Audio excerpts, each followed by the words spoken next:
Hello friends, welcome to my channel study for you. So guys, आज के इस video में हम लोग देखने वाले हैं जो आपका एसएससी जीडी का एग्ज़ाम होने वाला है 20 फरवरी से। उसके लिए हाल ही के एग्ज़ाम में टीसीएस के द्वारा जितने भी प्रश्न पूछे गए हैं उन सभी प्रश्नों को जो है इस वीडियो में डिस्कस करने वाले हैं। तो जो भी कैंडिडेट्स इस बार एसएससी जीडी का एग्ज़ाम देने वाले हैं, मैं आपको 100% ये गारंटी देता हूँ कि आपके एसएससी जीडी के एग्ज़ाम में यहाँ से प्रश्न जरूर पूछे जाएंगे। तो वीडियो को जो है लास्ट तक जरूर देखिएगा। और आपसे रिक्वेस्ट करता हूँ, अभी तक आपने मेरे चैनल को अगर सब्सक्राइब नहीं किया है तो एसएससी जीडी एग्ज़ाम से रिलेटेड पर्पल की अपडेट के लिए जो है चैनल को सब्सक्राइब ज़रूर कर दीजिएगा। और बगल में ही आपको एक बेल आइकन यानी घंटी का निशान भी दिख रहा होगा, तो आप उसे भी जो है ज़रूर प्रेस कर दीजिएगा। तो चलिए वीडियो को स्टार्ट करते हैं। तो आपका पहला क्वेश्चन था कि तत्वबोधिनी सभा का गठन यानी स्थापना जो है ये कब हुआ था। तो देखिए, तत्वबोधिनी सभा की जो स्थापना है ना, ये देवेंद्र नाथ ठाकुर के द्वारा कलकत्ता में 6 अक्टूबर 1839 को किया गया था। तो 6 अक्टूबर 1839 आपका यहाँ पे करेक्ट आंसर होगा। इसके अलावा बात कर ले तत्वबोधिनी सभा का जो है उद्देश्य क्या था। तो देखिए, इस सभा का जो उद्देश्य था ना, वो आपका धार्मिक विषयों पर चिंतन तथा उपनिषदों के सार का प्रसार करना, ये जो है इसका मुख्य उद्देश्य था। इसके अलावा मैं आपको बता दूं कि ये जो आपका तत्वबोधिनी सभा था ना, ये आपका ब्रह्म समाज से अलग होकर जो है इस सभा का गठन जो है वो किया गया था। इसके अलावा मैं आपको बता दूं कि आपके एग्जाम में जो है अन्य प्रमुख संगठन एवं संस्थापक से लगातार आपके प्रश्न पूछे जा रहे हैं, जैसे कि आत्मीय सभा का गठन ये जो है किसके द्वारा किया गया था। तो देखिए, आत्मीय सभा का जो गठन है ना, ये 1815 में राजा राम मोहन रॉय के द्वारा किया गया था। इसके अलावा ब्रह्म समाज की स्थापना अगर पूछा जाए तो देखिए, ब्रह्म समाज की जो स्थापना है ना, ये 1828 में राजा राम मोहन रॉय के द्वारा किया गया था। आर्य समाज की स्थापना की बात कर ले तो देखिए, आर्य समाज की जो स्थापना है ना, ये 1875 में स्वामी दयानंद सरस्वती के द्वारा किया गया था। इसके अलावा एशियाटिक सोसाइटी की स्थापना की बात कर ले तो देखिए, एशियाटिक सोसाइटी की स्थापना जो है ये 1784 में विलियम जोन्स के द्वारा किया गया था। इसके अलावा प्रार्थना समाज का अगर पूछा जाए तो देखिए, प्रार्थना समाज की जो स्थापना है ना, ये 1867 में डॉक्टर आत्माराम पांडुरंग के द्वारा किया गया था। फॉरवर्ड ब्लॉक की जो स्थापना है ये 1939 में सुभाष चंद्र बोस के द्वारा किया गया था। मुस्लिम लीग की जो स्थापना है ये 1906 में आगा खान एवं सलीम उल्लाह खां के द्वारा किया गया था। रामकृष्ण मिशन की जो स्थापना है ये 1897 में स्वामी विवेकानंद के द्वारा किया गया था। सत्य शोधक समाज की स्थापना की बात कर ले तो देखिए, सत्य शोधक समाज की जो स्थापना है ना, ये 1873 में ज्योतिबा फूले के द्वारा किया गया था। सर्वेंट ऑफ इंडिया सोसाइटी की बात कर ले तो देखिए, सर्वेंट ऑफ इंडिया सोसाइटी की जो स्थापना है ना, ये 1905 में गोपाल कृष्ण गोखले के द्वारा किया गया था। तो ये सारे फैक्ट जो आपको ध्यान में रखना है। नेक्स्ट क्वेश्चन आपका यहाँ पर आया था कि रोजर फेडरर इनका जो संबंध है ये किस खेल से है। तो देखिए, रोजर फेडरर का जो संबंध है ना, ये आपका टेनिस से है। तो टेनिस आपका यहाँ पे करेक्ट आंसर होगा। इसके अलावा बात कर ले ये जो है किस देश से संबंधित है। तो देखिए, रोजर फेडरर जो है ये आपके स्विट्जरलैंड देश के निवासी हैं। तो ये फैक्ट भी आपको ध्यान में रखना है। इसके अलावा एग्जाम में एक प्रश्न और यहाँ से पूछा जाता है, हाल ही में किस टेनिस खिलाड़ी ने जो है संन्यास लेने की घोषणा की है। तो देखिए, मैं आपको बता दूं कि सितंबर 2022 में जो है रोजर फेडरर ने ये जो है संन्यास लेने की घोषणा की है। तो ये फैक्ट भी आपको ध्यान में रखना है। नेक्स्ट क्वेश्चन आपका यहाँ पर था कि नवरेह जो त्यौहार है ना, ये कहाँ मनाया जाता है। तो देखिए, नवरेह त्यौहार को जो है ये आपका कश्मीरी हिंदू नव वर्ष के रूप में जो है वो मनाया जाता है। तो जम्मू और कश्मीर आपका यहाँ पे करेक्ट आंसर होगा।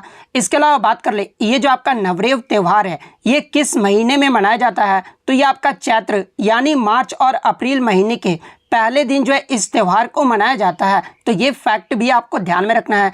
इसी से मिलता जुलता एक और आपका नाम है जो कि आपका नवरोज त्यौहार है। तो देखिए, ये जो आपका नवरोज है ना, ये पारसी नववर्ष के रूप में जो है इस त्यौहार को मनाया जाता है।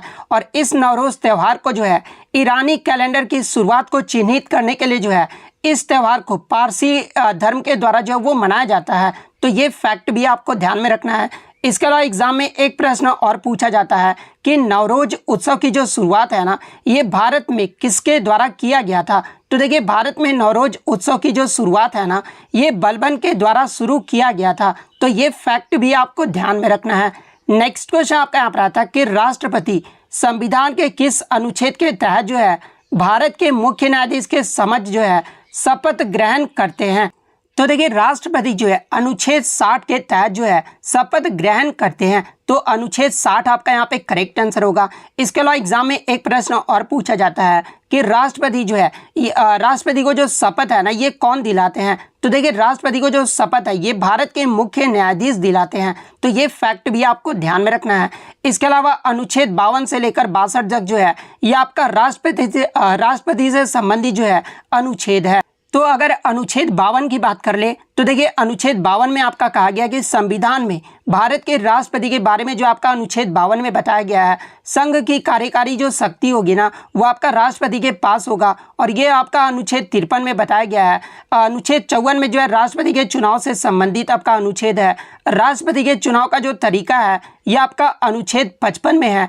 राष्ट्रपति पद का जो कार्यकाल है ना ये आपका अनुच्छेद 56 में है। पुनर्निर्वाचन की जो पात्रता है ना ये आपका अनुच्छेद 57 में है। राष्ट्रपति के चुनाव के लिए योग्यता का जो अनुच्छेद है ना ये आपका अनुच्छेद 58 है। राष्ट्रपति के कार्यकाल की जो शर्तें हैं ये आपका अनुच्छेद 59 में है। इसके अलावा बात कर ले राष्ट्रपति के महाभियोग की जो प्रक्रिया है ना ये आपका अनुच्छेद 61 बताता है। इसके अलावा राष्ट्रपति के पद की रिक्तता को भरने के लिए चुनाव का समय और आकस्मिक निर्वाचन को भरने के लिए निर्वाचित व्यक्ति के पद की जो अवधि है ना ये आपका अनुच्छेद 62 में कहा गया है। तो ये सारे फैक्ट जो है आपको ध्यान में रखना है। नेक्स्ट क्वेश्चन आपका यहाँ पर आया था भारतीय संविधान की 8वीं अनुसूची में जो है ये कितनी भाषाएं शामिल है। तो देखिए मैं आपको बता दूं कि भारतीय संविधान की 8वीं अनुसूची में जो है आपके 22 भाषाएं शामिल है। तो 22 भाषाएं आपका यहाँ पे करेक्ट आंसर होगा। और ये 22 भाषाएं जो आप देख सकते हैं और यहाँ से आपके एग्जाम में प्रश्न पूछे जाते हैं कि प्रारंभ में यानी शुरुआत में जो है संविधान में कितने भाषाओं को शामिल किया गया था। तो देखिए शुरुआत में 14 भाषाओं को जो है 8वीं अनुसूची में आपका जो है शामिल किया गया था। तो ये फैक्ट भी आपको ध्यान में रखना है। इसके अलावा एग्जाम में एक प्रश्न और बनता है कि सिंधी भाषा को जो है किस संविधान संशोधन अधिनियम के द्वारा जो है वो जोड़ा गया था। तो देखिए सिंधी भाषा की बात कर ले तो 1967 के 21वें संशोधन अधिनियम के द्वारा जो है सिंधी भाषा को 8वीं अनुसूची में जोड़ा गया था। इसके अलावा कोंकणी, मणिपुरी और नेपाली को किस संविधान संशोधन अधिनियम के द्वारा जो है 8वीं अनुसूची में जोड़ा गया था। तो देखिए कोंकणी, मणिपुरी और नेपाली भाषा को 1992 के 71वां जो संविधान संशोधन हुआ था ना उसमें जो है इन तीनों भाषा को जो है वो जोड़ा गया था। इसके अलावा एग्जाम में अगर पूछा जाए कि बोडो, डोगरी, मैथिली और संथाली ये 4 भाषाओं को जो है किस संविधान संशोधन अधिनियम के द्वारा 8वीं अनुसूची में जोड़ा गया था। तो देखिए बोडो, डोगरी, मैथिली और संथाली भाषा को 2003 के 92वें संविधान संशोधन अधिनियम द्वारा जो है इसे 8वीं अनुसूची में जोड़ा गया था। तो ये इंपॉर्टेंट पॉइंट भी आप ध्यान में रखिएगा। इसके अलावा एग्जाम में एक प्रश्न और यहाँ से पूछा जाता है कि वर्तमान में संविधान के 8वीं अनुसूची में जो है कितने शास्त्रीय भाषा को जो है वो दर्जा दिया गया है। तो देखिए वर्तमान में संविधान की 8वीं अनुसूची में जो है 6 भाषाओं को जो है भारत में शास्त्रीय भाषा का जो है वो दर्जा दिया गया है। और वो 6 भाषाएं कौन कौन से हैं। तो सबसे पहला तो आपका तमिल भाषा है जिसे 2004 में शास्त्रीय भाषा का दर्जा दिया गया था। सेकंड आपका संस्कृत भाषा है जिसे 2005 में शास्त्रीय भाषा का दर्जा दिया गया था। थर्ड आपका कन्नड़ भाषा है जिसे 2008 में शास्त्रीय भाषा का दर्जा दिया गया था। फोर्थ आपका तेलुगु भाषा है जिसे 2008 में जो है शास्त्रीय भाषा का दर्जा दिया गया था। फिफ्थ आपका मलयालम भाषा है जिसे 2013 में जो है शास्त्रीय भाषा का दर्जा दिया गया था। और सिक्स्थ आपका उड़िया भाषा है जिसे 2014 में जो है शास्त्रीय भाषा का दर्जा दिया गया था। तो ये सारे पॉइंट जो आपको ध्यान में रखना है। नेक्स्ट क्वेश्चन आपका यहाँ पर था कि प्रसिद्ध सांस्कृतिक स्थल रानी की वाव ये जो है किस नदी के किनारे स्थित है। तो देखिए अगर रानी की वाव की बात कर ले तो ये आपका भारत के गुजरात राज्य के पाटन जिले में स्थित एक प्रसिद्ध बावड़ी यानी सीढ़ीदार कुआं है। तो आपका अगर पूछा गया था किस नदी के किनारे स्थित है तो ये आपका सरस्वती नदी के किनारे स्थित है। तो सरस्वती नदी आपका करेक्ट आंसर होगा। इसके अलावा मैं आपको बता दूं कि ये जो आपका रानी की वाव का जो चित्र है ना, ये जुलाई 2018 में आरबीआई यानी भारतीय रिजर्व बैंक के द्वारा जो है 100 रुपये के नए नोट पर जो है इसे चित्रित किया गया है। तो ये फैक्ट भी आपको ध्यान में रखना है। इसके अलावा मैं आपको बता दूं कि रानी की वाव को जो है 22 जून 2014 को यूनेस्को के विश्व विरासत सूची में भी जो है इसे शामिल किया गया है। तो ये फैक्ट भी आपको ध्यान में रखना है। नेक्स्ट क्वेश्चन आपका यहाँ पर आता है कि राउत नाचा ये जो है किस राज्य का लोक नृत्य है। तो देखिए ये जो आपका राउत नाच है ना, ये छत्तीसगढ़ राज्य का जो है आदिवासी समुदाय द्वारा किया जाने वाला एक लोक नृत्य है। तो छत्तीसगढ़ आपका यहाँ पे करेक्ट आंसर होगा। इसके अलावा मैं आपको बता दूं कि ये जो आपका राउत नाच जो लोक नृत्य है ना, ये आपका दीपावली त्यौहार के बाद देव उठनी एकादशी के दौरान जो है इस नृत्य को किया जाता है। और ये जो नृत्य है ना, ये आपका मुख्य रूप से यदि वंशीय यानी या जो आपके यादव समुदाय होते हैं ना, उनके द्वारा जो है इस नृत्य को जो है वो किया जाता है। इसके अलावा बात कर ले छत्तीसगढ़ के अन्य लोक नृत्य के बारे में, जैसे कि आपका सुवा, कर्मा, कक्सार, गौर नृत्य, ये सभी जो आपके छत्तीसगढ़ के जो है लोक नृत्य हैं। तो ये फैक्ट भी आपको ध्यान में रखना है। नेक्स्ट क्वेश्चन आपका यहाँ पर आता है कि निम्नलिखित में से कौन राष्ट्रपति के चुनाव में जो है भाग नहीं लेता है। तो देखिए मैं आपको बता दूं कि राष्ट्रपति के चुनाव में जो आपके सदस्य भाग लेते हैं, सबसे पहला तो आपका संसद के दोनों सदन यानी जो आपका लोकसभा और राज्यसभा के जो दोनों सदस्य जो होते हैं ना, यानी जो दोनों सदन के सदस्य होते हैं वो भाग लेते हैं। इसके अलावा राज्य विधानसभाओं के निर्वाचित सदस्य जो है राष्ट्रपति के चुनाव में भाग लेते हैं। तो ये दो ऑप्शन तो आपका दिया गया होगा। इसके अलावा राष्ट्रपति के चुनाव में भाग जो नहीं लेते हैं ना, वो आपके संसद के मनोनीत सदस्य जो है भाग नहीं लेते हैं। इसके अलावा राज्य विधानसभा के निर्वाचित और मनोनीत सदस्य जो वो भाग नहीं लेते हैं। तो आपके ऑप्शन में जो है राज्य विधानसभा के निर्वाचित सदस्य दिया गया था। तो ये आपका यहाँ पे करेक्ट आंसर होगा। नेक्स्ट क्वेश्चन आपका यहाँ पर आता है कि भारतीय क्रिकेट नियंत्रण बोर्ड यानी बीसीसीआई की जो स्थापना है ना, ये कब हुई थी। तो देखिए बीसीसीआई की जो स्थापना है ना, ये आपका दिसंबर 1928 में हुआ था। तो दिसंबर 1928 आपका करेक्ट आंसर होगा। बात कर ले बीसीसीआई का हेडक्वार्टर यानी मुख्यालय कहाँ पर स्थित है, तो ये आपका मुंबई में स्थित है। इसके अलावा एग्जाम में एक प्रश्न और पूछा जाता है कि बीसीसीआई के जो है पहले अध्यक्ष कौन बने थे। तो देखिए बीसीसीआई के जो पहले अध्यक्ष है ना, ये 1928 में RE ग्रांट गोवन जो ये पहले अध्यक्ष बने थे। तो ये फैक्ट भी आपको ध्यान में रखना है। इसके अलावा बात कर ले वर्तमान में बीसीसीआई के अध्यक्ष यानी चेयरमैन कौन है। तो देखिए वर्तमान में जो बीसीसीआई के अध्यक्ष है ना, ये आपके रोजर विन्नी है। उपाध्यक्ष की बात कर ले तो ये आपके राजीव शुक्ला हैं। और वर्तमान में जो बीसीसीआई के सचिव हैं ये आपके जय शाह हैं। तो ये फैक्ट भी आपको ध्यान में रखना है। इसके अलावा बात कर ले आईसीसी यानी इंटरनेशनल क्रिकेट काउंसिल, इसकी जो स्थापना है ये कब हुई थी। तो देखिए आईसीसी की जो स्थापना है ना, ये 15 जून 1909 को हुआ था। तो ये फैक्ट भी आप ध्यान में रखिएगा। नेक्स्ट क्वेश्चन आपका यहाँ पर आता है कि English education act 1835 was based on report of which commission यानी अंग्रेजी शिक्षा अधिनियम 1835 जो ये किस आयोग के रिपोर्ट पर आधारित था। तो देखिए ये जो आपका 1835 का अंग्रेजी शिक्षा अधिनियम था ना, ये आपका जो है मैकाले के मिनट की रिपोर्ट पर आधारित था। तो मैकाले मिनट आपका यहाँ पे करेक्ट आंसर होगा। नेक्स्ट क्वेश्चन आपका यहाँ पर आता है कि उस्ताद अलाउद्दीन खान ये जो है किस वाद्य यंत्र से संबंधित थे। तो देखिए उस्ताद अलाउद्दीन खान की बात कर ले तो ये आपके सरोद वादक थे। तो सरोद वादक आपका करेक्ट आंसर होगा। इसके अलावा मैं आपको बता दूं कि उस्ताद अलाउद्दीन खान को जो है 1958 में पद्म भूषण और 1971 में जो है पद्म विभूषण पुरस्कार से सम्मानित किया गया था। तो ये फैक्ट भी आपको ध्यान में रखना है। नेक्स्ट क्वेश्चन आपका यहाँ पर आया था कि गेहूं की खेती के लिए सबसे अच्छी मिट्टी जो है ये कौन सी होती है। तो देखिए गेहूं की खेती के लिए सबसे अच्छी जो मिट्टी है ना, ये आपका क्ले लोम यानी दोमट मिट्टी होता है। तो दोमट मिट्टी आपका यहाँ पे करेक्ट आंसर होगा। नेक्स्ट क्वेश्चन आपका यहाँ पर आता है कि निम्नलिखित में से कौन सा जल निकाय यानी जल संधि जो है अंडमान और निकोबार को अलग करता है। तो देखिए ये जो आपका 10 डिग्री चैनल है ना, ये अंडमान और निकोबार द्वीप समूह को जो है अलग करता है। तो 10 डिग्री चैनल आपका यहाँ पे करेक्ट आंसर होगा। इसके अलावा बात कर ले 9 डिग्री चैनल के बारे में, तो देखिए ये जो आपका लक्षद्वीप और मिनिकॉय को जो वो अलग करता है। 8 डिग्री चैनल की अगर मैं बात कर लूँ तो ये आपका मिनिकॉय और मालदीव को जो है अलग करता है। तो ये फैक्ट भी आपको ध्यान में रखना है। नेक्स्ट क्वेश्चन आपका यहाँ पर आता है कि प्रधानमंत्री नेशनल अप्रेंटिसशिप मेला यानी प्रधानमंत्री राष्ट्रीय शिक्षुत मेला का जो आयोजन है ना, ये कितने जिलों में किया गया था? तो देखिए मैं आपको बता दूं कि कौशल विकास एवं उद्यमिता मंत्रालय के द्वारा 12 दिसंबर 2022 को जो है 25 राज्य और 197 जिलों में जो है प्रधानमंत्री राष्ट्रीय शिक्षुता मेला का जो आयोजन है वो किया गया था। तो 197 जिले आपका यहाँ पे करेक्ट आंसर होगा। नेक्स्ट क्वेश्चन आपका यहाँ पर आता है कि निम्नलिखित में से किसके शासनकाल में जो है हेनसोंग ने जो है पल्लव की राजधानी कांचीपुरम का जो वो भ्रमण किया था? तो देखिए ये जो आपका चीनी यात्री हेनसोंग था ना, ये आपका पल्लव की राजधानी कांचीपुरम का जो भ्रमण है ये आपके नरसिंहवर्मन प्रथम के शासनकाल के दौरान जो है वो किया था। तो नरसिंहवर्मन प्रथम आपका यहाँ पे करेक्ट आंसर होगा। इसके अलावा बात कर ले पल्लव का जो है संस्थापक कौन था? तो देखिए पल्लव वंश का जो संस्थापक थे ना, ये आपके सिंह विष्णु थे। तो ये फैक्ट भी आपको ध्यान में रखना है।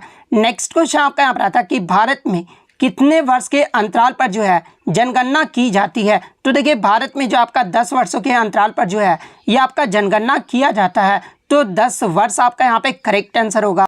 इसके अलावा बात कर ले भारत में पहली जनगणना जो है ये कब कराई गई थी? तो देखिए भारत में जो पहली जनगणना है ना, ये आपका 1872 ईस्वी में लॉर्ड मेयो के शासनकाल में जो वो किया गया था। वहीं अगर आधिकारिक जनगणना की बात कर ले तो देखिए भारत में जो पहला आधिकारिक जो जनगणना है ना, वो आपका 1881 में लॉर्ड रिपन के शासनकाल में जो वो आयोजित करवाया गया था। तो ये फैक्ट भी आपको ध्यान में रखना है। नेक्स्ट क्वेश्चन आपका यहाँ पर आता है कि 2011 की जनगणना के अनुसार दूसरा सबसे बड़ा अल्पसंख्यक समुदाय कौन सा था? तो देखिए सबसे पहले हम लोग बात कर ले 2011 की जनगणना के अनुसार देश में अल्पसंख्यकों जनसंख्या का जो प्रतिशत है वो कितना रहा था? तो देखिए 2011 की जनगणना के अनुसार देश में अल्पसंख्यकों का जो प्रतिशत है ना, वो कुल जनसंख्या का लगभग 19.3% रहा था। जिसमें आपका सबसे पहले अगर बात कर ले सबसे बड़ा जो अल्पसंख्यक समुदाय रहा था वो आपका जो है मुसलमान रहा था। मुसलमानों की जो संख्या है ना, ये आपका 14.2% रहा था। और सेकंड यानी दूसरा जो सबसे बड़ा अल्पसंख्यक समुदाय रहा था ना, ये आपका क्रिश्चियन यानी ईसाई रहा था। ईसाई का जो परसेंटेज रहा था वो आपका 2.3% रहा था। तो ईसाई आपका यहाँ पे करेक्ट आंसर होगा।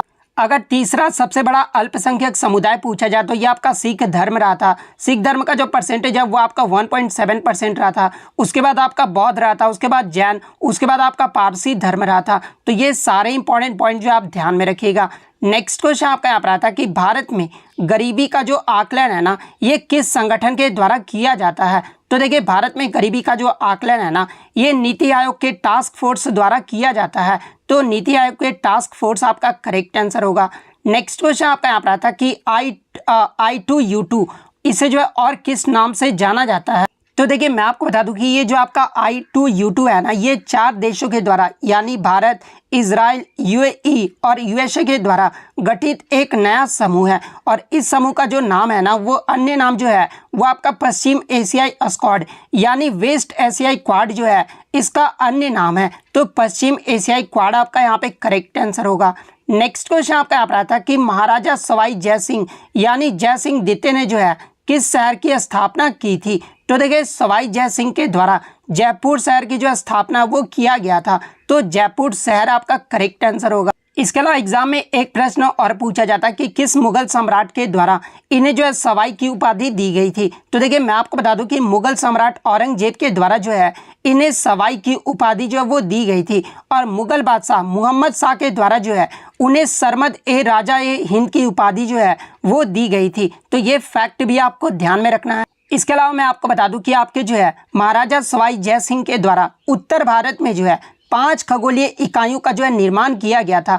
और ये 5 खगोलीय इकाई जो थे उनका जो नाम है ना, ये जंतर मंतर जो वो नाम दिया गया था। तो ये फैक्ट भी आपको ध्यान में रखना है। तो जंतर मंतर जो पूछा जाता है कि कौन कौन से हैं, तो देखिए आपका नई दिल्ली, उज्जैन, जयपुर, मथुरा और वाराणसी, ये जो आपके 5 जंतर मंतर जो है वो बनाए गए हैं। और ये किसके द्वारा बनाए गए हैं? तो ये आपके महाराजा सवाई जय सिंह के द्वारा बनवाए गए हैं।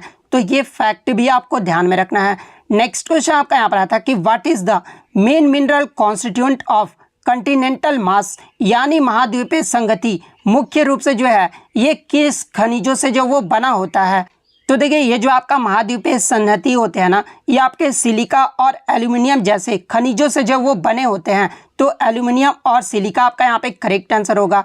इसलिए जो इसे सियाल भी कहा जाता है, तो ये फैक्ट भी आपको ध्यान में रखना है। नेक्स्ट क्वेश्चन आपका यहाँ पर आया था कि the fluid present between the cell membrane and the nucleus is called, यानी कोशिका झिल्ली और केंद्रक के बीच मौजूद जो द्रव होते हैं ना, उसे क्या कहा जाता है। तो देखिए कोशिका झिल्ली और केंद्रक के बीच जो आपके मौजूद द्रव्य होते हैं, उसे जो है साइटोप्लाज्म यानी कोशिका द्रव्य कहा जाता है। तो कोशिका द्रव्य आपका करेक्ट आंसर होगा।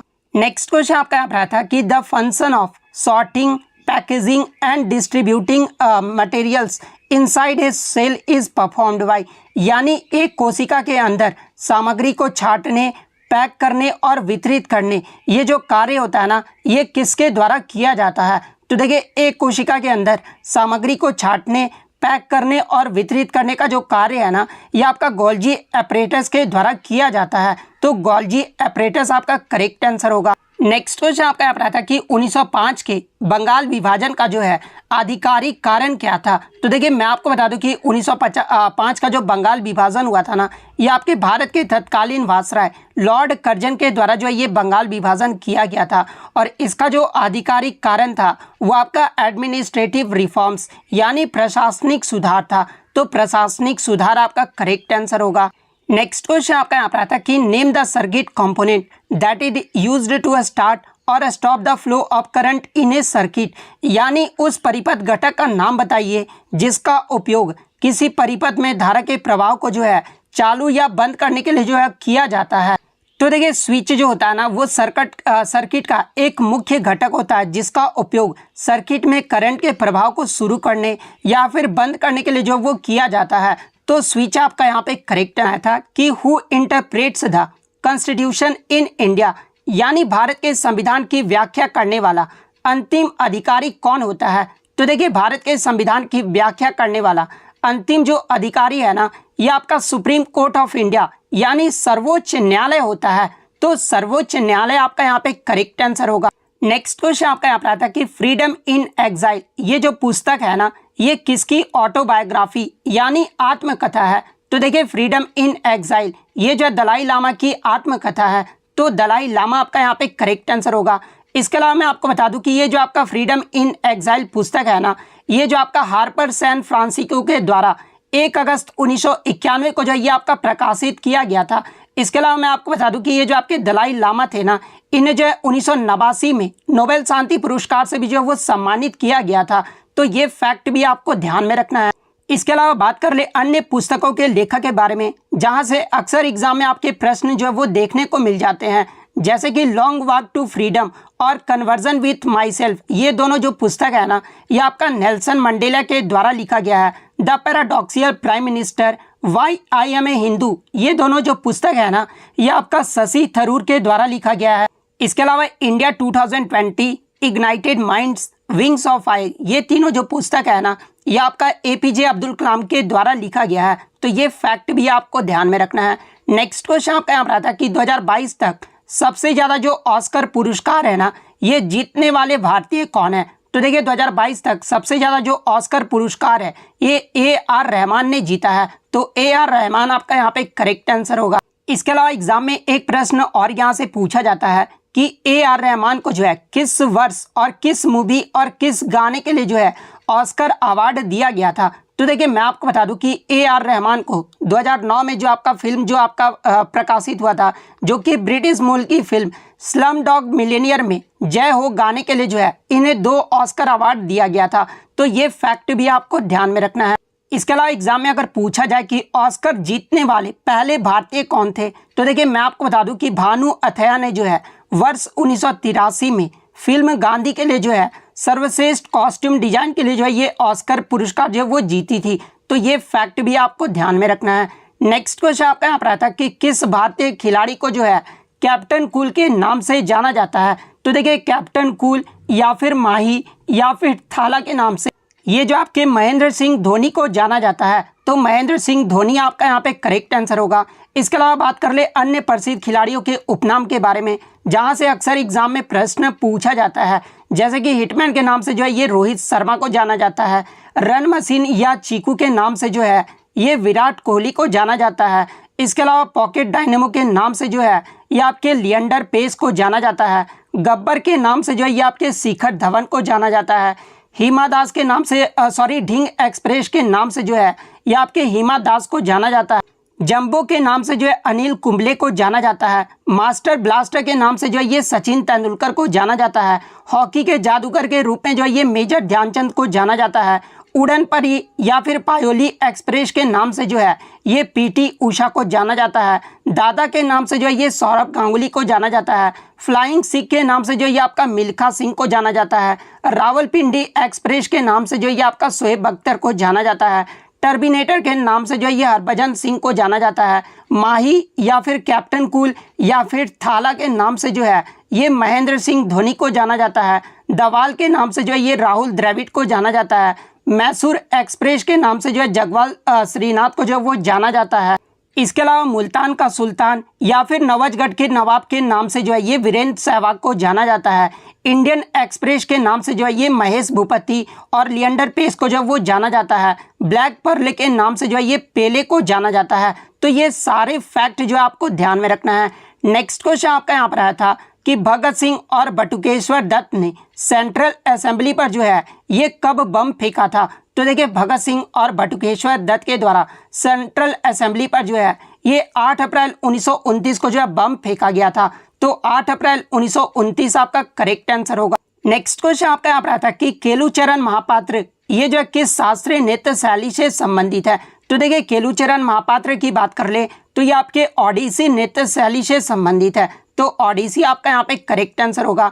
इसके अलावा मैं आपको बता दूं कि ये जो आपके केलुचरण महापात्र है ना ये पद्म विभूषण प्राप्त करने वाले उड़ीसा के पहले व्यक्ति हैं। तो ये फैक्ट भी आपको ध्यान में रखना है।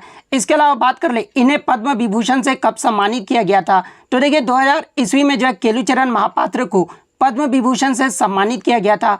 1974 में जो है पद्मश्री से सम्मानित किया गया था। इसके अलावा 1988 में जो है इन्हें पद्म भूषण पुरस्कार से सम्मानित किया गया था। तो ये फैक्ट भी आपको ध्यान में रखना है। इसके अलावा बात कर ले ओडिसी नृत्य के प्रसिद्ध नर्तक के बारे में, जैसे कि सुजाता महापात्र, रतिकांत महापात्र, गंगाधर प्रधान, इन सभी का जो संबंध है ना ये आपका ओडिसी नृत्य से है। नेक्स्ट क्वेश्चन आपका यहाँ पर आता है कि सती प्रथा का जो अंत है ना ये किस वर्ष में हुआ था। तो देखिए मैं आपको बता दूं कि 4 दिसंबर वर्ष 1829 को लॉर्ड विलियम बेंटिक की अगुवाई, यानी उस समय जो भारत का ब्रिटिश गवर्नर जनरल था वो लॉर्ड विलियम बेंटिक था, और इसी के अगुवाई और राजा राम मोहन राय जैसे भारतीय समाज सुधारकों के प्रयास से जो है सती प्रथा पर 4 दिसंबर वर्ष 1829 को जो है भारत में पूरी तरह से जो है वो रोक लग गया था। तो 4 दिसंबर 1829 आपका यहाँ पे करेक्ट आंसर होगा। नेक्स्ट क्वेश्चन आपका यहाँ पर आता कि इनमें से कौन सा राजस्थान का प्रसिद्ध लोक नृत्य है। तो जहाँ पे ऑप्शन में आपका कालबेलिया दिया गया था। तो देखिए ये जो आपका कालबेलिया नृत्य है ना ये राजस्थान का प्रसिद्ध लोक नृत्य है। तो कालबेलिया आपका करेक्ट आंसर होगा। इसके अलावा बात कर ले राजस्थान के अन्य महत्वपूर्ण लोक नृत्य के बारे में, जैसे कि घूमर, गैर, चारी, गिनाद, झूलन लीला, भवई, कच्छी घोड़ी, इन सभी का जो संबंध है ना ये राजस्थान के लोक नृत्य है। तो ये फैक्ट भी आपको ध्यान में रखना है। नेक्स्ट क्वेश्चन आपका यहाँ पर आता कि फुटबॉल में जो है कितने खिलाड़ी होते हैं। तो देखिए फुटबॉल में जो आपके 11 खिलाड़ी होते हैं। तो 11 आपका यहाँ पे करेक्ट आंसर होगा। इसके अलावा अन्य खेल में खिलाड़ियों की संख्या अगर देख लें तो बेसबॉल में जो आपके 9 खिलाड़ी होते हैं, हॉकी में जो आपके 11 खिलाड़ी होते हैं, नेटबॉल में जो आपके 7 खिलाड़ी होते हैं, वाटर पोलो में जो आपके 7 खिलाड़ी होते हैं, खो खो में आपके 9 खिलाड़ी होते हैं, कबड्डी में आपके 7 खिलाड़ी होते हैं, टेनिस में जो आपका 1 या 2 खिलाड़ी होते हैं, क्रिकेट की बात कर ले तो 11 खिलाड़ी होते हैं, पोलो में आपके 4 खिलाड़ी होते हैं, रग्बी फुटबॉल में जो आपके 15 खिलाड़ी होते हैं। इसके अलावा बास्केटबॉल में जो आपके 5 खिलाड़ी होते हैं, बॉक्सिंग में आपके 1 खिलाड़ी होते हैं, लॉन टेनिस में 1 या 2 खिलाड़ी होते हैं, चेस में आपके 1 या 2 खिलाड़ी होते हैं, फुटबॉल में आपके 11 प्लेयर होते हैं, वॉलीबॉल में आपके 6 प्लेयर होते हैं, टेबल टेनिस में आपके 1 या 2 खिलाड़ी होते हैं। इसके अलावा टेबल टेनिस ये तो सभी आपके खेल जो है वो आपके इम्पॉर्टेंट है। तो सभी को जो आप ध्यान में जरूर रखिएगा। नेक्स्ट क्वेश्चन आपका यहाँ पर आता कि सातवाहन वंश का सबसे महत्वपूर्ण शासक जो है वो कौन था। तो देखिए मैं आपको बता दूं कि गौतमी पुत्र श्री सातकर्णी जो है ये सातवाहन वंश के सबसे महान शासक थे। तो गौतमी पुत्र श्री सातकर्णी आपका यहाँ पे करेक्ट आंसर होगा। इसके अलावा बात कर ले सातवाहन वंश के बारे में कि सातवाहन वंश की स्थापना कब और किसने की थी। तो देखिए सातवाहन वंश की जो स्थापना है ना ये आपका 230 से 60 ईसा पूर्व के बीच राजा सिमुक के द्वारा जो है सातवाहन वंश की स्थापना किया गया था। इसके अलावा बात कर ले सातवाहन वंश की राजधानी कहाँ थी। तो देखिए ये जो आपका प्रतिष्ठान था ना जो कि आपका महाराष्ट्र और औरंगाबाद जिले में स्थित है और ये जो आपका सातवाहन वंश का जो वो राजधानी रहा था। इसके अलावा बात कर ले सातवाहन साम्राज्य का राजकीय भाषा क्या था। तो देखिए सातवाहन साम्राज्य का जो राजकीय भाषा था यह आपका प्राकृत था। वहीं अगर लिपि की बात कर ले तो देखिए सातवाहन वंश का जो लिपि था ना यह आपका ब्राह्मी लिपि था। तो ये फैक्ट भी आपको ध्यान में रखना है। नेक्स्ट क्वेश्चन आपका यहाँ पर आता है कि धार्मिक कार्यों के प्रबंधन की स्वतंत्रता भारतीय संविधान के किस अनुच्छेद के अंतर्गत आता है। तो देखिए धार्मिक कार्यों के प्रबंधन की जो स्वतंत्रता है ना यह आपका अनुच्छेद 26 के अंतर्गत आता है। तो अनुच्छेद 26 आपका यहाँ पे करेक्ट आंसर होगा। देखिए मैं आपको बता दूं कि धर्म की स्वतंत्रता का जो अधिकार है ना ये आपका अनुच्छेद 25 से लेकर अनुच्छेद 28 तक जो ये आपका वर्णित है। इसके अलावा मैं आपको बता दूं कि ये जो आपका धर्म की स्वतंत्रता का अधिकार है ना जो कि एक आपका मौलिक अधिकार है। अनुच्छेद 25 में आपका क्या कहा गया है। तो देखिए समझ की स्वतंत्रता और मुक्त पेशा अभ्यास और धर्म का प्रचार ये जो आपका अनुच्छेद 25 में कहा गया है। अनुच्छेद 27 की बात कर ले तो देखिए किसी विशेष धर्म के 100% के लिए करों का भुगतान करने की जो स्वतंत्रता है ना ये आपका अनुच्छेद 27 में है। धार्मिक शिक्षा में भाग लेने से स्वतंत्रता ये जो आपका अनुच्छेद 28 में बताया गया है। इसके अलावा मैं आपको बता दूं कि अल्पसंख्यकों के हित का जो संरक्षण है ना ये आपका अनुच्छेद 29 में है। शैक्षिक संस्थानों की स्थापना और प्रशासन के लिए अल्पसंख्यकों का जो अधिकार है ना ये आपका अनुच्छेद 30 में दिया गया है। तो ये फैक्ट भी आपको ध्यान में रखना है। नेक्स्ट क्वेश्चन आपका यहाँ पर आता है कि विश्व का सबसे बड़ा महाद्वीप कौन सा है। तो देखिए विश्व का जो सबसे बड़ा महाद्वीप है ना ये आपका एशिया महाद्वीप है। तो एशिया महाद्वीप आपका करेक्ट आंसर होगा। इसके अलावा अगर एग्जाम में पूछा जाए कि विश्व में कुल कितने महाद्वीप हैं तो देखिए विश्व में जो आपके टोटल 7 महाद्वीप हैं और क्षेत्रफल की दृष्टि से अगर बात कर ले तो विश्व का दूसरा जो सबसे बड़ा महाद्वीप है यह आपका अफ्रीका महाद्वीप है। उसके बाद आपका उत्तरी अमेरिका महाद्वीप है। उसके बाद आपका दक्षिणी अमेरिका है। उसके बाद अंटार्कटिका है। उसके बाद आपका यूरोप है और सबसे जो छोटा महाद्वीप है ना यह आपका ऑस्ट्रेलिया महाद्वीप है। तो ये फैक्ट भी आपको ध्यान में रखना है। इसके अलावा अगर महासागर की बात कर ले तो विश्व का जो सबसे बड़ा महासागर है ना यह आपका पैसिफिक ओशियन यानी प्रशांत महासागर है। दूसरा सबसे बड़ा महासागर अगर पूछा जाए तो यह आपका अटलांटिक ओशियन यानी अटलांटिक महासागर है। तीसरा सबसे बड़ा महासागर अगर पूछा जाए तो देखिए तीसरा सबसे बड़ा जो महासागर है ना ये आपका इंडियन ओशियन यानी हिंद महासागर है। चौथे की बात कर ले तो ये आपका दक्षिणी अंटार्कटिक महासागर यानी साउथर्न अंटार्कटिक ओशियन है। और सबसे छोटा अगर महासागर पूछा जाए तो ये आपका आर्कटिक ओशियन यानी आर्कटिक महासागर है। तो ये फैक्ट भी आपको ध्यान में रखना है। नेक्स्ट क्वेश्चन आपका यहाँ पर आया था कि इनमें से कौन सी जल संधि जो है भारत और श्रीलंका को विभाजित करता है। तो देखिए ये जो आपका पाक स्ट्रेट यानी पाक जलडमरू मध्य है ना ये भारत और श्रीलंका को अलग करता है। तो पाक जलडमरू मध्य आपका करेक्ट आंसर होगा। इसके अलावा अन्य जलडमरू मध्य के बात कर ले तो देखिए मलेशिया तथा इंडोनेशिया को ये जो है कौन सा जलडमरू मध्य अलग करता है। तो ये आपका मलक्का जलडमरू मध्य अलग करता है। जावा एवं बाली को जो है ये आपका बाली जलडमरू मध्य जो है अलग करता है। इसके अलावा रूस और संयुक्त राज्य अमेरिका को जो है ये आपका बेरिंग जलडमरू मध्य जो है अलग करता है। तो ये फैक्ट भी आपको ध्यान में रखना है। नेक्स्ट क्वेश्चन आपका यहाँ पर आता है कि सेरीकल्चर का जो संबंध है ना ये किससे है। तो देखिए सेरीकल्चर जो है ये आपके रेशम कीट पालन से संबंधित है। तो रेशम कीट पालन आपका करेक्ट आंसर होगा। इसके अलावा अन्य पालन की बात कर ले तो देखिए ये जो आपका एपीकल्चर है ना ये आपके मधुमक्खी पालन से संबंधित है। फ्लोरिकल्चर की बात कर ले तो ये आपके फूलों की खेती से संबंधित है। हॉर्टिकल्चर जो है ये आपका सब्जी की खेती से संबंधित है। पीसी कल्चर की बात कर ले तो ये आपका मछली पालन से संबंधित है। वर्मी कल्चर जो ये आपका केचुआ पालन से संबंधित है। वीटी कल्चर जो ये आपका अंगूर की खेती से संबंधित है। फंगी कल्चर जो ये आपका मशरूम की खेती से संबंधित है। तो ये सारे फैक्ट जो है आपको ध्यान में रखना है। नेक्स्ट क्वेश्चन आपका यहाँ पर आता है कि निमोनिया रोग ये जो है मानव शरीर के किस अंग को जो है प्रभावित करता है। तो देखिए ये जो आपका निमोनिया रोग है ना ये मानव शरीर के लंग्स यानी फेफड़ों को जो है प्रभावित करता है। तो फेफड़ा आपका यहाँ पे करेक्ट आंसर होगा। और देखिए मैं आपको बता दूं कि ये जो आपका निमोनिया रोग है ना, ये फेफड़े में सूजन की स्थिति जो है इस रोग में जो वो बन जाती है, और ये जो आपका मुख्य रूप से विषाणु और जीवाणु के संक्रमण से जो है वो होता है। तो ये फैक्ट भी आपको ध्यान में रखना है।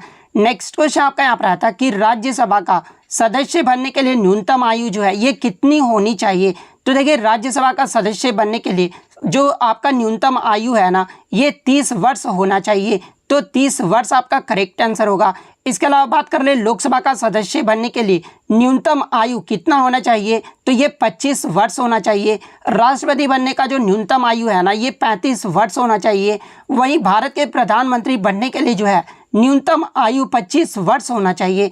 तो ये फैक्ट भी आपको ध्यान में रखना है। नेक्स्ट क्वेश्चन आपका यहाँ पर आता है कि निम्नलिखित में से किस नदी का जो उद्गम स्थल है ना, ये महाराष्ट्र राज्य में है। तो देखिए ये जो आपका गोदावरी नदी है ना, ये महाराष्ट्र के त्र्यंबकेश्वर से जो ये आपका निकलता है। तो देखिए गोदावरी नदी का जो उद्गम होता है ये आपका महाराष्ट्र राज्य से होता है। तो गोदावरी नदी आपका यहाँ पे करेक्ट आंसर होगा। नेक्स्ट क्वेश्चन आपका यहाँ पर आता है कि 2011 की जनगणना के अनुसार भारत के किस राज्य का जो लिंगानुपात है ना, वो सबसे अधिक या फिर सबसे कम, ये पूछा गया था। तो देखिए मैं आपको दोनों बता देता हूं कि 2011 की जो जनगणना हुई थी ना, उसमें सबसे ज़्यादा जो लिंगानुपात वाला राज्य रहा था ये आपका केरल राज्य रहा था। केरल राज्य का जो लिंगानुपात है ना, ये आपका 1000 पुरुषों पर 1084 महिलाएं थी। वहीं अगर सबसे कम लिंगानुपात वाला राज्य की बात कर ले तो देखिए सबसे कम जो लिंगानुपात वाला राज्य रहा था ना, ये आपका हरियाणा राज्य रहा था। हरियाणा का जो लिंगानुपात है ना, वो आपका 1000 पुरुषों पर जो है 877 महिलाएं थी। तो सबसे अधिक अगर पूछा गया था तो केरल आपका करेक्ट आंसर होगा। सबसे कम अगर पूछा गया था तो हरियाणा आपका करेक्ट आंसर होगा। इसके अलावा अगर ओवरऑल पूछ ले कि सबसे कम जो है लिंगानुपात किसका रहा था, तो देखिए सबसे कम जो लिंगानुपात है ना, ये आपका केंद्र शासित प्रदेश दमन और दीव का रहा था, जो कि आपका 1000 पुरुषों पर जो है 618 महिलाएं थी। तो ये फैक्ट भी आपको ध्यान में रखना है।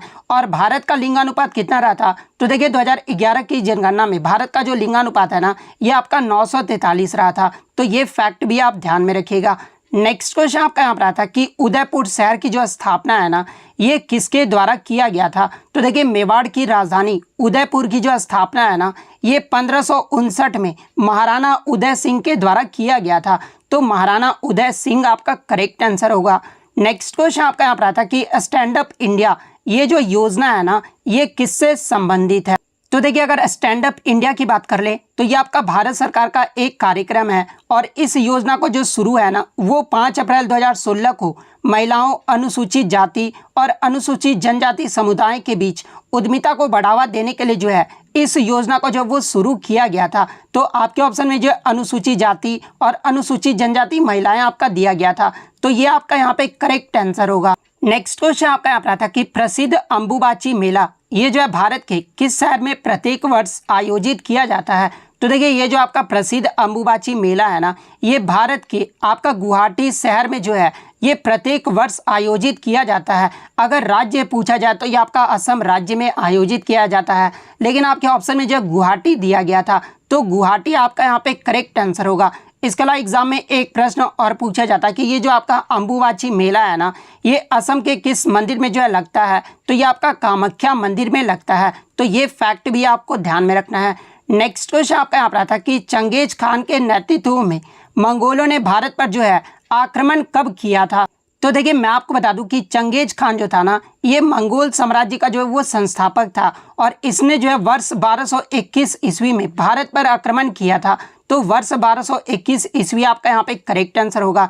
इसके अलावा एग्जाम में एक प्रश्न और पूछा जाता है कि चंगेज खान के अधीन मंगोलों ने किसके शासनकाल में जो है भारत पर आक्रमण किया था। तो देखिए उस समय जो भारत पे शासनकाल रहा था ना, वो इल्तुतमिश का रहा था। तो नेक्स्ट क्वेश्चन आपका यहाँ पर आया था कि इनमें से कौन सा आर्टिफिशियल स्वीटनर है, जहाँ पे ऑप्शन में आपका ग्लूकोज, सोडियम बेंजोएट, सैक्रिन और लैक्टोमेसिन दिया गया था। तो देखिए ये जो आपका सैक्रिन है ना, एक आर्टिफिशियल स्वीटनर है। तो सैक्रिन आपका यहाँ पे करेक्ट आंसर होगा। तो थर्ड शिफ्ट में जो आपका पहला क्वेश्चन आया था कि निम्नलिखित में से कौन सी पुस्तक जो है हर्षवर्धन के द्वारा नहीं लिखी गई थी। तो देखिए हर्षवर्धन के द्वारा जो है रत्नावली, नागानंद, प्रियदर्शिका, ये सभी जो पुस्तकें है ना, ये आपका हर्षवर्धन के द्वारा लिखा गया था। और इनमें से जो आपका चौथा ऑप्शन दिया गया था ना, वो आपका अमुक्तमाल्यद दिया गया था। तो देखिए ये जो आपका अमुक्तमाल्यद जो पुस्तक है ना, ये कृष्णदेव राय के द्वारा लिखा गया है, ना कि हर्षवर्धन के द्वारा। तो अमुक्तमाल्यद आपका यहाँ पे करेक्ट आंसर होगा। नेक्स्ट क्वेश्चन आपका यहाँ पर आया था कि बिपाशा, ये जो है किस नदी का प्राचीन नाम है। तो देखिए बिपाशा जो है ये आपका ब्यास नदी का प्राचीन नाम है। तो ब्यास आपका यहाँ पे करेक्ट आंसर होगा। इसके अलावा बात कर ले अन्य प्रमुख नदियों के प्राचीन नाम के बारे में, जैसे कि इंडस का जो प्राचीन नाम था ये आपका सिंधु था। झेलम का जो प्राचीन नाम था ये आपका वितास्ता था। इसके अलावा बीस नदी का जो आपका प्राचीन नाम था ये आपका बिपाशा था। इसके अलावा सतलज नदी का जो प्राचीन नाम था ये आपका सतुद्री था। तो ये सारे फैक्ट जो आपको ध्यान में रखना है। नेक्स्ट क्वेश्चन आपका यहाँ पर आता है कि दिल्ली हाईकोर्ट की स्थापना ये जो है कब की गई थी। तो देखिए दिल्ली हाईकोर्ट की जो स्थापना है ना, ये आपका 31 अक्टूबर 1966 को किया गया था। तो 31 अक्टूबर 1966 आपका यहाँ पे करेक्ट आंसर होगा। इसके अलावा बात कर ले भारत का पहला हाईकोर्ट यानी उच्च न्यायालय कौन सा है। तो देखिए भारत का जो पहला हाईकोर्ट है ना, ये आपका कलकत्ता हाईकोर्ट है। और कलकत्ता हाईकोर्ट की स्थापना कब हुई थी। तो ये आपका 1 जुलाई 1862 को किया गया था। तो ये फैक्ट भी आपको ध्यान में रखना है। इसके अलावा इसके प्रीवियस शिफ्ट में आपसे पूछा गया था कि इनमें से किस केंद्र शासित प्रदेश में जो है अपना हाई कोर्ट है। तो देखिए दिल्ली एक ऐसा केंद्र शासित प्रदेश है जिसका अपना एक हाई कोर्ट है। तो ये फैक्ट भी आपको ध्यान में रखना है। नेक्स्ट क्वेश्चन आपका यहाँ पर आता है कि who has one the most grand slam tournament, यानी सर्वाधिक जो ग्रैंड स्लैम टूर्नामेंट है ना, ये किसने जीता है। और देखिए मैं आपको बता दूं कि क्वेश्चन में आपका 2022 दिया गया था, यानी 2022 तक जो है सर्वाधिक ग्रैंड स्लैम टूर्नामेंट ये जो है किसने जीता है। तो देखिए 2022 तक सर्वाधिक जो ग्रैंड स्लैम टूर्नामेंट है ना, ये राफेल नडाल ने जीता है। और कितने टाइटल जीत चुके हैं। तो ये आपके 22 टाइटल जीत चुके हैं। तो राफेल नडाल आपका करेक्ट आंसर होगा। वहीं अगर 2023 की बात कर ले तो 2023 तक राफेल नडाल और नोवाक जोकोविच जो है ये 22 टाइटल यानी 22 ग्रैंड स्लैम जो वो जीत चुके हैं। तो ये फैक्ट भी आपको ध्यान में रखना है। नेक्स्ट क्वेश्चन आपका यहाँ पर आया था कि भीमसेन जोशी ये जो है किस राज्य से संबंधित है। तो देखिए भीमसेन जोशी जो है ये आपके कर्नाटक राज्य से संबंधित है। तो कर्नाटक आपका करेक्ट आंसर होगा। इसके अलावा अगर आगे के शिफ्ट में अगर आपसे पूछा जाए कि भीमसेन जोशी ये जो है किस हिंदुस्तानी शास्त्रीय संगीत से संबंधित है, तो ये आपके ख्याल गायक से संबंधित है। इसके अलावा मैं आपको बता दूं कि भीमसेन जोशी को जो है 2009 में भारत रत्न अवार्ड से सम्मानित किया गया था। 1985 में जो है पद्म भूषण से सम्मानित किया गया था। और 1972 में पद्मश्री अवार्ड से सम्मानित किया गया था। तो ये फैक्ट भी आपको ध्यान में रखना है। नेक्स्ट क्वेश्चन आपका यहाँ पर आया था कि 1986 में भारत के दूसरे सर्वोच्च नागरिक सम्मान पद्म विभूषण से जो है किस शास्त्रीय नर्तक को जो है वो दिया गया था। तो देखिए मैं आपको बता दूं कि 1986 में पंडित बिरजू महाराज जो कि आपके कथक नृत्य से संबंधित है, और इन्हें जो भारत के दूसरे सर्वोच्च नागरिक सम्मान पद्म विभूषण से जो वो सम्मानित किया गया था। तो पंडित बिरजू महाराज आपका करेक्ट आंसर होगा। इसके अलावा एग्जाम में पूछा जाता है कि पंडित बिरजू महाराज का संबंध ये जो है किस घराने से है। तो देखिए पंडित बिरजू महाराज का जो संबंध है ना, ये आपका लखनऊ काल का बिंदादीन घराने से है। तो ये फैक्ट भी आपको ध्यान में रखना है। नेक्स्ट क्वेश्चन आपका यहाँ पर आता है कि सबसे भारी प्राकृतिक रूप से पाए जाने वाला तत्व कौन सा है जिसका परमाणु द्रव्यमान यानी एटॉमिक मास जो है 238 AMU होता है। तो देखिए मैं आपको बता दूं कि सबसे भारी जो आपका नेचुरल रूप से पाए जाने वाले जो तत्व है ना, वो आपका यूरेनियम है, जिसका परमाणु द्रव्यमान जो है वो आपका 238 AMU होता है। तो यूरेनियम आपका यहाँ पे करेक्ट आंसर होगा। इसके अलावा बात कर ले यूरेनियम का एटॉमिक नंबर कितना होता है, तो ये आपका 92 होता है। तो ये फैक्ट भी आपको ध्यान में रखना है। नेक्स्ट क्वेश्चन आपका यहाँ पर आता है कि खिलजी वंश के संस्थापक कौन थे। तो देखिए खिलजी वंश की जो स्थापना है ना, वो आपका जलालुद्दीन फिरोज खिलजी के द्वारा किया गया था। तो जलालुद्दीन फिरोज खिलजी आपका यहाँ पे करेक्ट आंसर होगा। इसके अलावा बात कर ले खिलजी वंश का जो आपका शासनकाल है ये कब से कब तक रहा था। तो ये 1290 से लेकर 1320 तक रहा था। जिसके प्रथम शासक की बात कर ले तो ये आपके जलालुद्दीन फिरोज खिलजी रहे थे, जिनका शासनकाल 90 से लेकर 96 तक रहा था। इनके बाद जो है अलाउद्दीन खिलजी जो है ये आपके खिलजी वंश के जो है आपके शासक रहे थे, और इनका जो शासनकाल है वो 1296 से लेकर 1316 ईस्वी तक रहा था। इसके अलावा अन्य दिल्ली सल्तनत की बात कर ले तो देखिए गुलाम वंश की जो स्थापना है ये कुतुबुद्दीन ऐबक के द्वारा किया गया था और इनका जो शासनकाल है ये 1206 से लेकर 1210 ईस्वी तक रहा था। सैयद वंश की जो स्थापना ये खिज्र खां के द्वारा किया गया था, जो कि 1414 से लेकर 1421 तक जो है इनका शासन काल रहा था। वहीं अगर बात कर ले लोधी डिनेस्टी यानी लोधी वंश का जो स्थापना है ये किसके द्वारा किया गया था, तो लोधी वंश की जो स्थापना ये बहलोल लोधी के द्वारा 1451 से लेकर 1489 का इनका शासनकाल रहा था। तुगलक वंश की जो स्थापना ये आपका गयासुद्दीन तुगलक के द्वारा किया गया था। तो ये फैक्ट भी आपको ध्यान में रखना है। नेक्स्ट क्वेश्चन आपका यहाँ पर आया था कि 2011 के अनुसार किस केंद्र शासित प्रदेश की जो जनसंख्या है ना वो सबसे कम रहा था। तो देखिए 2011 की जनगणना के अनुसार आपका जो लक्षद्वीप जो केंद्र शासित प्रदेश है ना इसका जनसंख्या जो वो सबसे कम रहा था, तो लक्षद्वीप आपका करेक्ट आंसर होगा। वहीं अगर बात कर ले सबसे अधिक जनसंख्या वाला केंद्र शासित प्रदेश कौन सा रहा था, तो ये आपका दिल्ली रहा था। तो ये फैक्ट भी आपको ध्यान में रखना है। नेक्स्ट क्वेश्चन आपका यहाँ पर रहा था कि किसने कहा था कि अवध एक चेरी के समान है जो एक दिन हमारे मुंह में गिर जाएगा, यानी लॉर्ड डलहौजी ने जो है किस जगह को जो वो चेरी की उपाधि दी थी। तो देखिए मैं आपको बता दूं कि लॉर्ड डलहौजी ने जो है अवध राज्य का जो वर्णन है ना वो एक चेरी जो एक दिन हमारे मुंह में गिर जाएगा इसका वर्णन जो वो किया था। तो अवध आपका यहाँ पे करेक्ट आंसर होगा। नेक्स्ट क्वेश्चन आपका यहाँ पर आता है कि which is India first space mission with human, यानी मानव युक्त भारत का पहला अंतरिक्ष यान कौन सा है। तो देखिए मानव युक्त भारत का जो पहला अंतरिक्ष यान है ना ये आपका गगनयान है। तो गगनयान आपका करेक्ट आंसर होगा।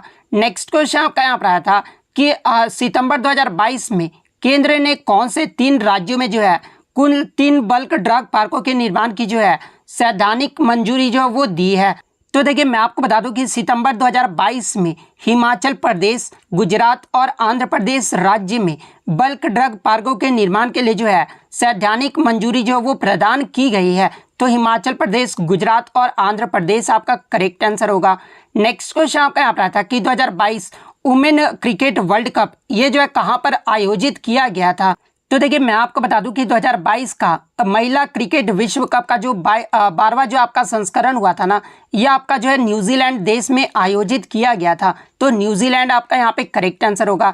इसके अलावा मैं आपको बता दूं कि इसका जो विजेता टीम रहा था वो आपका ऑस्ट्रेलिया रहा था। ऑस्ट्रेलिया ने जो है इस बार जो है ये 7 बार जो है इसका खिताब जो वो जीत चुका है। उप विजेता की बात कर ले तो उप विजेता जो है ये आपका इंग्लैंड देश रहा था। इसके अलावा आगे के शिफ्ट में अगर आपसे पूछा जाए कि महिला एशिया कप 2022 ये जो है कहां पर आयोजित किया गया था, तो देखिए 2022 का जो महिला एशिया कप है ना ये आपका बांग्लादेश में आयोजित किया गया था। जिसके विजेता टीम की बात कर ले तो विजेता जो है ये आपका भारत रहा था और उप विजेता जो है ये आपका श्रीलंका रहा था। यानी फाइनल मुकाबले में जो है भारत ने श्रीलंका को 8 विकेट से हराया था। तो ये फैक्ट भी आपको ध्यान में रखना है।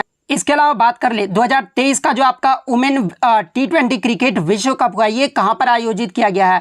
तो देखिए 2023 का वुमेन जो T20 विश्व कप है ना ये आपका साउथ अफ्रीका यानी दक्षिण अफ्रीका में जो ये आपका आयोजित किया गया है। इसके अलावा वुमेन का जो अंडर 19 क्रिकेट विश्व कप भी जो है ये आपका साउथ अफ्रीका में आयोजित किया गया है। तो इतने पॉइंट जो आपको ध्यान में रखना है। नेक्स्ट क्वेश्चन आपका यहाँ पर आता कि भारत में 5G सेवाओं का जो शुरुआत है ना ये कब हुआ था।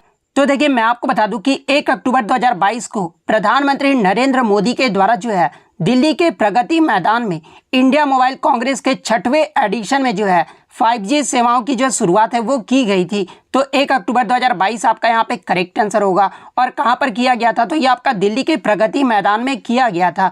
नेक्स्ट क्वेश्चन आपका यहाँ पर आता कि झारखंड में बीज बोने का त्यौहार कौन सा है। तो देखिए ये जो आपका रोहिणी त्यौहार है ना जो कि आपका झारखंड में बीज बोने का त्यौहार है, तो रोहिणी आपका यहाँ पे करेक्ट आंसर होगा।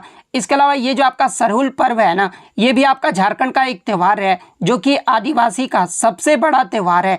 तो ये फैक्ट भी आपको ध्यान में रखना है। नेक्स्ट क्वेश्चन आपका यहाँ पर आता कि गांधी जी ने हरिजन सेवक संघ की जो स्थापना है ना ये कब की थी। तो देखिए मैं आपको बता दूं कि गांधी जी के द्वारा हरिजन सेवक संघ की जो स्थापना है ना ये आपका 30 सितंबर 1932 को पुणे में किया गया था।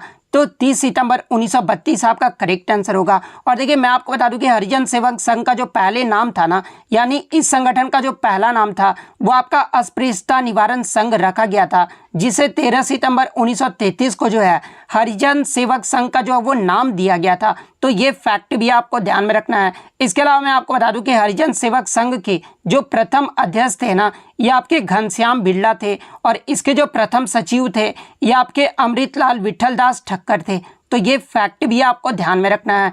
नेक्स्ट क्वेश्चन आपका यहाँ पर आता है कि 2011 की जनगणना के अनुसार भारत में साक्षरता दर यानी लिटरेसी रेट जो है ये किस राज्य का सबसे अधिक रहा था। तो देखिए मैं आपको बता दूं कि 2011 की जनगणना में केरल राज्य का जो लिटरेसी रेट यानी साक्षरता दर जो है ये सबसे ज्यादा रहा था। कितना रहा था? तो ये आपका 94% रहा था। वहीं अगर सबसे कम साक्षरता दर वाले राज्य की बात कर ले तो ये आपका बिहार राज्य का रहा था। बिहार का जो लिटरेसी रेट है ना ये आपका 63.82% रहा था। वहीं अगर भारत के साक्षरता दर की बात कर ले तो ये आपका 74.04% रहा था, जहां पर पुरुषों का जो साक्षरता दर है वो आपका 82.14% रहा था, और महिलाओं का जो साक्षरता दर है ना ये आपका 65.46% रहा था।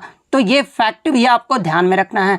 नेक्स्ट क्वेश्चन आपका यहाँ पर था कि ब्लैक बक नेशनल पार्क ये जो है कहाँ पर स्थित है। तो देखिए ये जो आपका ब्लैक बक नेशनल पार्क है ना ये आपका गुजरात राज्य में स्थित है। तो गुजरात आपका करेक्ट आंसर होगा।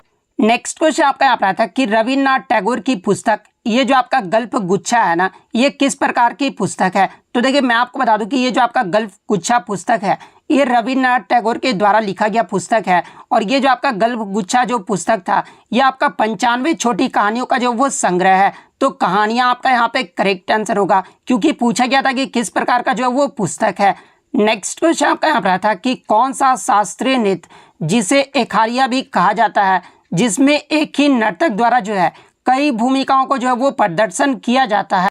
तो देखिए मैं आपको बता दूं कि भरतनाट्यम नृत्य को जो है एक कहार्य नृत्य के रूप में जो है वो जाना जाता है, जहां पर एक ही नर्तक जो है एक ही प्रदर्शन में कई भूमिकाएं जो है वो निभाते हैं। तो भरतनाट्यम नृत्य आपका यहाँ पे करेक्ट आंसर होगा।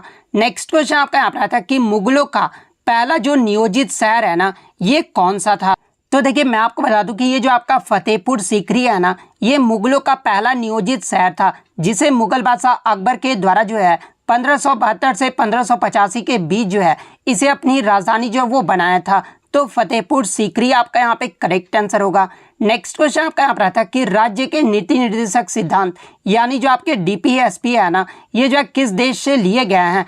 तो देखिए राज्य के नीति निर्देशक जो सिद्धांत है ये आपके आयरलैंड देश से लिए गए हैं, लेकिन बच्चे बता रहे थे कि आयरलैंड ऑप्शन में नहीं दिया गया था। तो देखिए मैं आपको बता दूं कि फिर आपका आयरिश जो ऑप्शन में दिया गया होगा, तो आयरिश अगर ऑप्शन में दिया गया था तो ये आपका यहाँ पे करेक्ट आंसर होगा। नेक्स्ट क्वेश्चन आपका यहाँ पर था कि इनमें से कौन जो है थैलाफाइटा समूह से संबंधित नहीं है, यहाँ पर नहीं है पूछा गया था।